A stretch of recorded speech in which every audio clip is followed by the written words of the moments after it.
नमस्कार, स्वागत है आपका बीटीवी न्यूज में। आपके साथ मैं हूं सना और आइए खबरों की शुरुआत से पहले एक नजर डाल लेते हैं हेडलाइंस पर। एमआरपी से अधिक कीमत पर शराब बेच रहे 5 शराब कारोबारियों के विरुद्ध ईओडब्ल्यू ने किया प्रकरण दर्ज। धोखाधड़ी का मामला मानते हुए ईओडब्ल्यू ने की कार्यवाही। विद्युत विभाग के निजीकरण के विरोध में मध्य प्रदेश अभियंता संघ ने किया विरोध प्रदर्शन। बिजली महकमे के निजीकरण के विरोध में दी प्रदेश व्यापी आंदोलन की चेतावनी। और आबकारी उपायुक्त कार्यालय का बाबू रिश्वत लेते हुए गिरफ्तार। जबलपुर लोकायुक्त ने की कार्यवाही। प्रधान आरक्षक से एरियर्स का बिल पास करने के एवज में मांगे थे 5,000 रुपए।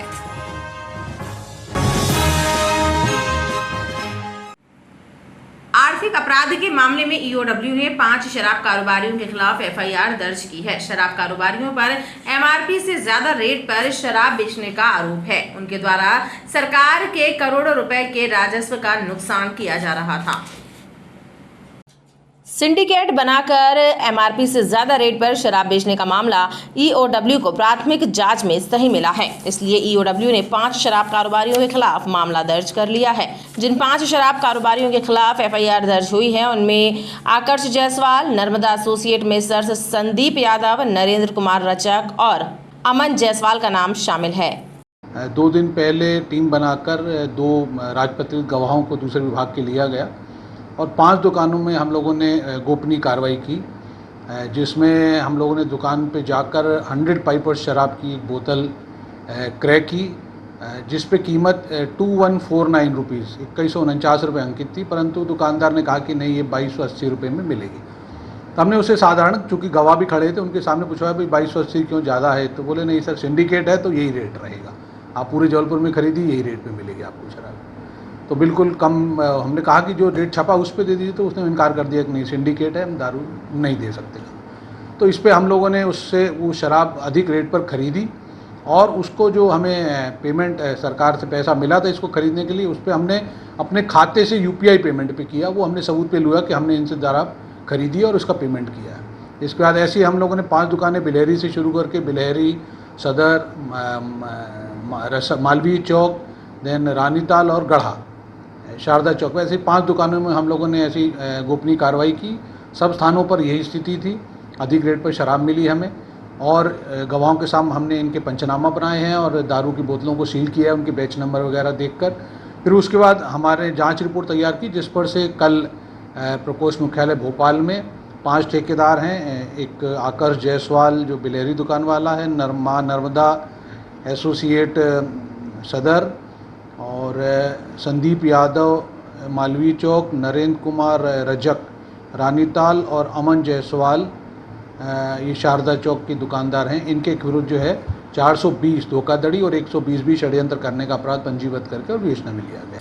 ईओडब्ल्यू के अधिकारियों का मानना है कि आबकारी विभाग के अधिकारियों की बिना मिली भगत के ये कार्य संभव नहीं है, लिहाजा जांच के दौरान आबकारी विभाग के अधिकारियों की भूमिका पर ध्यान रखा जाएगा।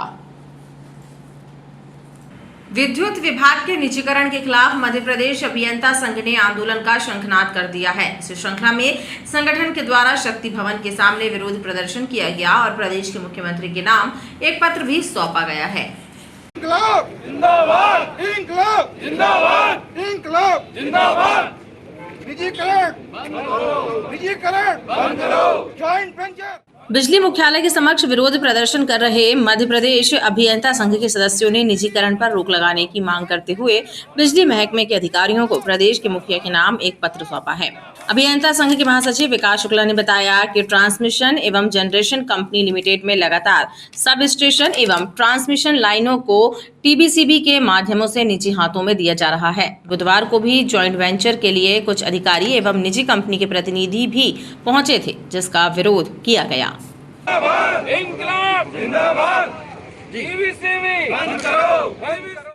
मध्य शासन की जो उपक्रम है मध्य पावर जनरेटिंग कंपनी, वो ज्वाइंट वेंचर पे इकाइयां लगा रही हैं। ये हमारा जो ज्वाइंट वेंचर है एसईसीएल के साथ और Madhya Pradesh power generating company के साथ 15% इक्विटी के आधार पर लगाया जा रहा है, जो कि बहुत ही दुर्भाग्यपूर्ण है।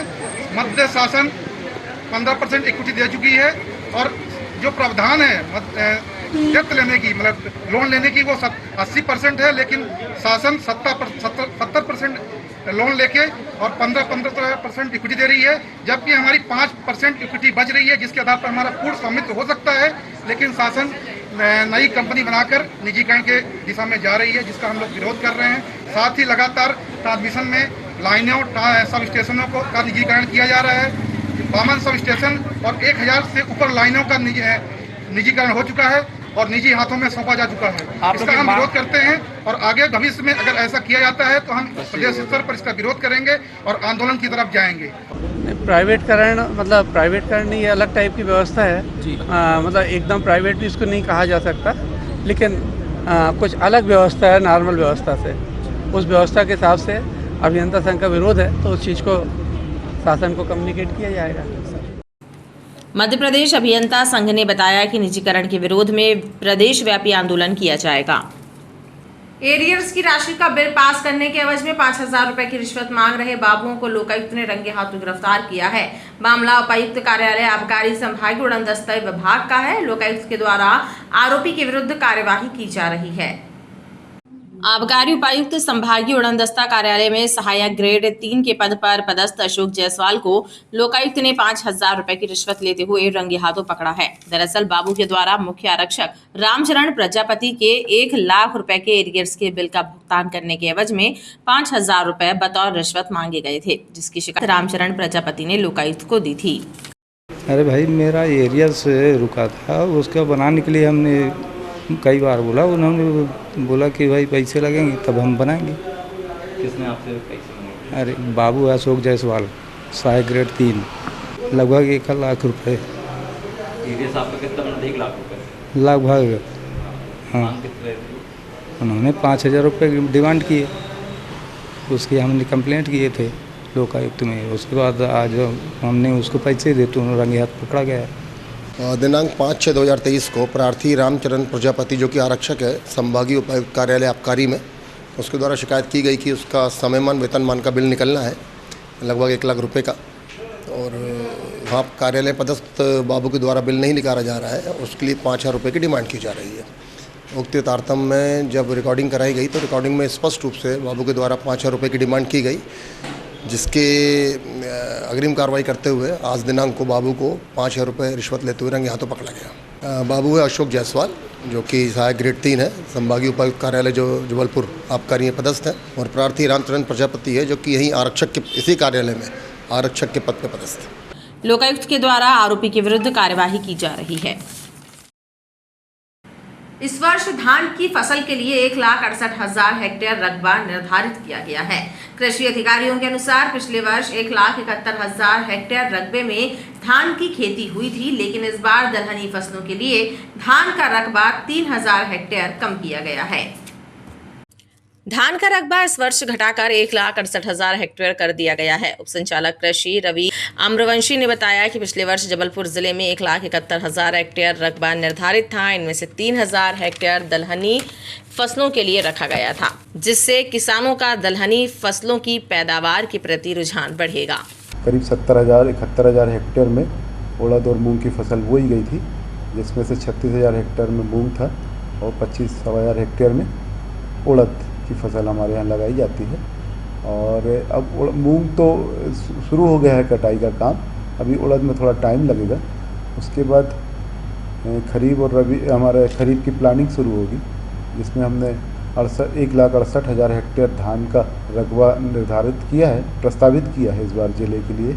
लास्ट ईयर 1,71,000 हेक्टेयर था, तो हमने 3,000 हेक्टेयर कम किया है, जिसको उड़द, मूंग और अरहर के लिए हम दलहन और तिलहन, थोड़ा मूंगफली और सोयाबीन में भी बढ़ाने की कोशिश करेंगे, क्योंकि लगातार देखने में आ रहा है कि गेहूं धान की फसल के कारण एमएसपी में ये चीज़ जाती हैं, तो किसानों का रुझान दलहन तिलहन की तरफ कम होते जाता है। तो दलहन तिलहन बाज़ार में महंगा होते जाता है, तेल महंगा, दाल महंगी। तो हमारा ये प्रयास है कि इस बार हम दलहन और तिलहन का कुछ क्षेत्र आच्छादन अपने ज़िले में बढ़ाने का प्रयास करेंगे। कृषि अधिकारियों ने बताया कि उड़द मूंग के उपार्जन की प्रक्रिया भी जारी है। वृद्धाश्रम में कार्यरत कर्मचारियों को पिछले 2 महीनों से वेतन नहीं मिला है, लिहाजा आक्रोशित कर्मचारियों ने कलेक्ट्रेट कार्यालय पहुंचकर एक शिकायत दी है और वेतन प्रदान करने की मांग की है। वृद्धाश्रम में कार्यरत 18 कर्मचारी पिछले 2 माह से वेतन के लिए भटक रहे हैं। कलेक्ट्रेट कार्यालय पहुंचे कर्मचारी बताया कि वृद्धाश्रम की अधीक्षिका से उन्होंने कई बार वेतन प्रदान करने की गुहार लगाई, लेकिन उन्हें फिर भी वेतन नहीं दिया गया, जिसके बाद उन्हें जिला मुख्यालय आना पड़ा। मैडम है रजनी वाला सोहल, वो वहाँ पे अधीक्षिका है। लगभग कितने लोग परेशान हैं? हम लोग ये जितने आए हैं हम लोग सब उनसे परेशान हैं। और वृद्धाश्रम में ग्रुप चलता है, ग्रुप में है राजू तिवारी, कल्पना बर्मन और विद्या कपूर और रजनी वाला सोहल। इन लोग का ग्रुप अलग चलता है। ये लोग यानी अपना बिल्कुल अलग बैठ के खाएंगे पिएंगे, ना हम लोग को अपने साथ बिठाते ना कुछ करते, और आए दिन हम लोग को लड़ाई करना, हम लोग को परेशान करना। मेरे को बार बार प्रताड़ित किया जा रहा है। जब भी मैडम से पेमेंट के बारे में पूछने जाता हूं तो वो ये बोल देती हैं कि यहाँ ऐसे ही पेमेंट मिलेगी, आपको करना है तो करो, नहीं तो जा सकते हो। और हमारे साथ मतलब ये बोलती, जैसे अभी कल की घटना है, मैं चाय पी रहा था तो मेरे हाथ से गिलास सरोज यादव द्वारा छुड़वा के फेंकवा दी गई है कि पहले उनको चाय क्यों देती हो, मेरे को दिया करे, सीपरों को चाय क्यों देती हो पहले। वेतन संबंधी यही समस्या है सर कि मैं 2 महीने से अपना घर नहीं चला पा रहा हूँ ढंग से। अब पेमेंट आती है तो पढ़ाई लिखाई का भी देना है, स्कूल में दूध का देना, किराना लाना, राशन पानी, ये सब समस्याएं आ रही हैं। वहीं कर्मचारियों ने आरोप लगाया कि अधीक्षिका के द्वारा उन्हें जातिगत रूप से भी अपमानित किया जाता है। शहपुरा भिटौनी में ऑयल टैंकरों की मालगाड़ी के पहिए ट्रैक से उतर गए और मालगाड़ी में लोड पेट्रोल के 2 टैंकर भी ट्रैक के नीचे आ गए। इस हादसे के बाद रेल महकमा हरकत में आया और सुधार कार्य शुरू किया। इस घटना की जांच भी शुरू कर दी गई है। भिटौनी के समीप बीती रात भारत पेट्रोलियम के 2 टैंकरों के पहिए पटरी से उतर गए। इस हादसे की खबर लगते ही मौके पर रेल अधिकारी भी पहुंच गए और राहत कार्य शुरू किया गया। ये कार्य बुधवार की सुबह तक चला। सीपीआरओ राहुल श्रीवास्तव ने बताया कि मालगाड़ी साइडिंग के लिए जा रही थी, उसी दौरान ये हादसा हुआ। इस हादसे के बाद राहत का युद्ध स्तर पर शुरू किया गया, हालांकि इससे रेल यातायात प्रभावित नहीं हो पाया। जबलपुर में भिटौनी में एक साइडिंग है, पेट्रोलियम साइडिंग। उस प्राइवेट साइडिंग में एक घटना हुई है। पेट्रोलियम का एक रैक जो कि अनलोड होने के लिए जा रहा था साइडिंग के अंदर, मुंबई से आया था ये रिक। इसका 5वां और 6वां वैगन जो एलपीजी का था, तो एलपीजी का ये वैगन डिरेल हुआ है जब साइडिंग के अंदर जाते वक्त। और रात में इसको चेक किया गया, साइडिंग के ऑनर द्वारा भी चेक किया गया, तो इसमें ऐसी कोई प्रॉब्लम नहीं थी या कोई लीकेज वगैरह की बात नहीं थी। तो फिटनेस का सर्टिफिकेट इशू किया गया है पेट्रोलियम जो भी साइडिंग कंपनी है उनके द्वारा देखते हुए, और इसके बाद नॉर्मल मूवमेंट रिस्टोर कर दिया गया। मेन लाइन अफेक्ट नहीं हुई है, कोई भी इसमें जान माल के खतरे की बात नहीं है। नॉर्मल ट्रेन का ऑपरेशन हो रहा है। और चूँकि पेट्रोलियम की ये साइडिंग थी और पेट्रोलियम का रिस्टोरेशन रात में नहीं होता है, इसलिए सनराइज़ के बाद ये रिस्टोरेशन चालू हुआ है और अभी भी काम चल रहा है उन वैगन को वापस पटरी में लाके, और इसको कंप्लीट कर दिया जाएगा। सीपीआरओ राहुल श्रीवास्तव ने बताया कि इस मामले की जांच की जा रही है। नगर निगम के स्थायी कर्मचारियों को भविष्य निधि पर 8-9% ब्याज की जगह मात्र 3.5% ब्याज दिया जा रहा है। कर्मचारी मानव अधिकार आयोग से लेकर कोर्ट तक का दरवाजा खटखटा चुके हैं, लेकिन अब तक कोई राहत नहीं मिल पाई है। नगर निगम के कर्मचारियों को जीपीएफ पर उतना ब्याज नहीं मिल रहा है जितना सरकारी नियमों के अनुसार मिलना चाहिए। नगर निगम कर्मचारी परिषद के सदस्यों ने आरोप लगाया कि निगम प्रशासन को बैंक में जीपीएफ अकाउंट खोलकर पैसा जमा कराना चाहिए, लेकिन उन्होंने सेविंग अकाउंट खोलकर कर्मचारियों का अंशदान जमा करा दिया है, जिसके चलते 8-9% मिलने वाला ब्याज मात्र 3.5% मिल रहा है। कर्मचारी संगठन मानव अधिकार आयोग से लेकर कोर्ट तक का दरवाजा खटखटा चुके हैं, लेकिन अब तक कोई राहत नहीं मिल पाई है। उनमें पहले क्या किया, इन्हें किसी कर्मचारी से पूछा भी नहीं है, इन्हें अपना मर्जी से भेजा और उसमें जॉइंट खाता खोला कमिश्नर कर्मचारी, और किसी कर्मचारी को पता भी नहीं। इनमें आखिर मैंने पता किया था, उसमें 3.5% इंटरेस्ट दिया जा रहा है। ये गलत है, क्योंकि जो शासन के हिसाब से जो काटे जाता है, शासन के हिसाब से इंटरेस्ट दे दो। मतलब जब से मैंने फिर कार्रवाई करने शुरू किया, मैं मानव आयोग में मैंने लेटर भेजा। मानव आयोग से बार बार लेटर आ रहा है, मतलब इसको भाई आप जवाब दो।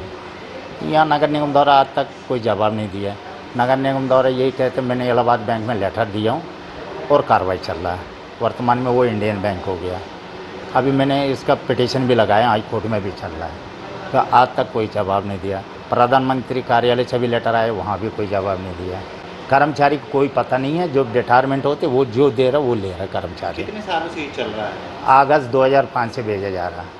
कर्मचारी नेताओं का कहना है कि नगर निगम प्रशासन कोर्ट में जवाब पेश नहीं कर रहा है, जिसकी वजह से मामला सुलझ नहीं पा रहा है। कर्मचारियों का आर्थिक नुकसान हो रहा है।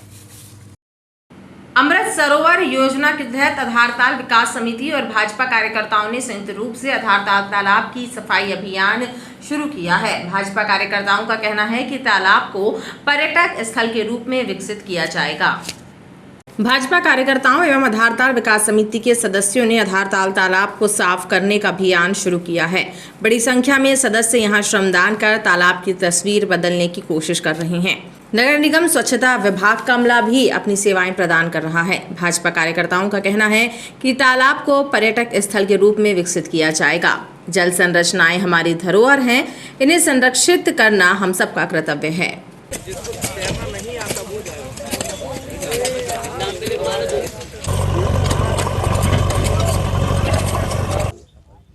अमृत सरोवर हमारी जो धरोहरें हैं, हमारी जो विरासत है, हमारी जो प्रकृति ने हमको जो दिया है, उसको सहेजने और संजोने का काम माननीय नरेंद्र मोदी जी के आह्वान पर पूरे देश में चल रहा है। उसी कड़ी में आज आधारताल विकास समिति के एवं नगर निगम के संयुक्त प्रयासों से हम सब कार्यकर्ताओं ने और आधारताल विकास समिति के सभी समिति के सदस्यों ने तय किया है कि आधारताल तालाब को हम संरक्षित करेंगे। उसके आसपास का जो कचरा है उसको स्वच्छता के लिए पूरा उसको स्वच्छ रखेंगे यहाँ पे तालाब को, और उसमें और जो घास उगाई है या जो भी कमियां हैं उनको नगर निगम टीम और यहाँ की समिति के सदस्य और भारतीय जनता पार्टी कार्यकर्ता मिलकर संयुक्त प्रयासों से इसको सुंदर बनाएंगे। तालाब के कैचमेंट एरिया को सबसे पहले साफ किया जा रहा है ताकि बारिश के मौसम में ज्यादा से ज्यादा मात्रा में पानी यहां संरक्षित हो सके। विजयनगर क्षेत्र के 41 नंबर स्कीम में स्थित ईडब्ल्यूएस क्वार्टर में देह व्यापार संचालित होने की सूचना पर माड़ोताल पुलिस ने छापामार कार्यवाही करते हुए कुछ युवक युवतियों को पकड़ा है। बताया जा रहा है कि मौके से आपत्तिजनक सामग्री भी जब्त की गई है। पुलिस के अनुसार पकड़े गए लोगों से पूछताछ की जा रही है। देह व्यापार के अड्डे पर माड़ोताल पुलिस ने छापा मारकर आपत्तिजनक हालत में युवक युवतियों को पकड़ा और उन्हें पकड़कर थाने लाया गया। पुलिस के अनुसार एकता नगर 41 नंबर स्कीम में स्थित ईडब्ल्यूएस क्वार्टर में देह व्यापार संचालित होने की सूचना मिली थी, जिसके बाद टीम गठित कर रेड डाली गई। पकड़े गए युवक युवतियों में से कुछ लोकल हैं और कुछ बाहर के हैं, जिनसे पूछताछ की जा रही है। साथ ही इसका पता भी लगाया जा रहा है कि किसके इशारे पर ये कार्य कराया जा रहा था। थाना माड़ोताल क्षेत्र अंतर्गत 41 नंबर स्कीम के पास एक मुखबिर द्वारा सूचना प्राप्त हुई थी कि यहाँ पे कुछ अनैतिक अवैध गतिविधियों का संचालन किया जा रहा है, जिसके संबंध में आज थाना प्रभारी माड़ोताल एवं उनकी टीम के द्वारा संयुक्त रूप से कार्रवाई की गई है, जिस पर एक मकान जो कि किराए से लेकर व्यक्ति रह रहे थे, उनके यहाँ से कुछ युवती और युवक को वहाँ से हिरासत में लिया गया है और अभी इसकी जांच पड़ताल जारी है।